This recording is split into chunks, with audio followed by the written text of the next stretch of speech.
Welcome to the Process Management Lab Miro video tutorial. In this video tutorial, you will learn the basics about how to navigate Miro, the collaborative online whiteboard that you will use in our workshops. During your workshops, you'll be using both Zoom and Miro to communicate with everyone in order to draw process maps and post your ideas on them. Sometimes you will be posting to Miro, and sometimes the facilitators will. It will be important to log in using a desktop or laptop computer. Cell phones and other mobile devices won't work for your upcoming workshop. Try to log in about 10 minutes before your workshop starts. Then, we will give you instructions to log in to Miro. In this video, you will be learning how to navigate Miro, how to write a name card in Miro, and how to vote in Miro. After you log in, you'll see a screen like this with several interactive elements. Now we will learn how to navigate in Miro. The Frames button in the lower right of the window will display a list of the frames comprising the whiteboard. Click on a frame to display it.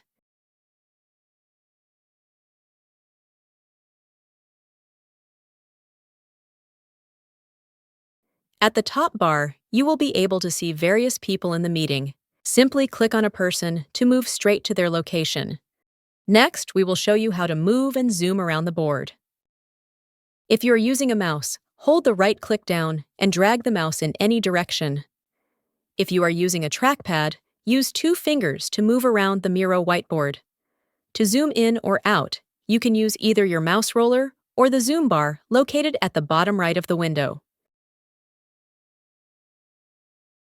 Let's navigate to the check-in board so we can fill out a name card.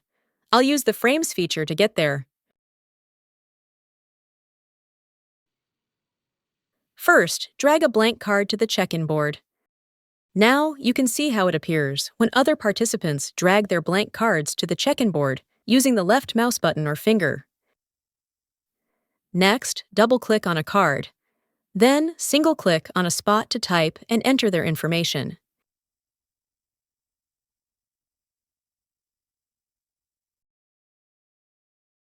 Now we are going to look at how to participate in a voting session in Miro. Participants will see a pop-up notifying them that the voting session has started and letting them know how much time they have to vote. In this particular voting example, the participant must click on 2 different parts of the process map that are most challenging.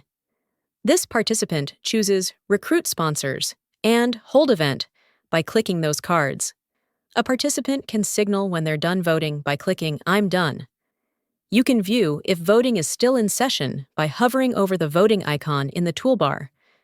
When voting is still in session, participants can change their vote by clicking on the selected objects. Once the session is over, all voting participants can see all the results. You have just completed an introduction to the basics of how to navigate Miro. We look forward to collaborating with you in our session.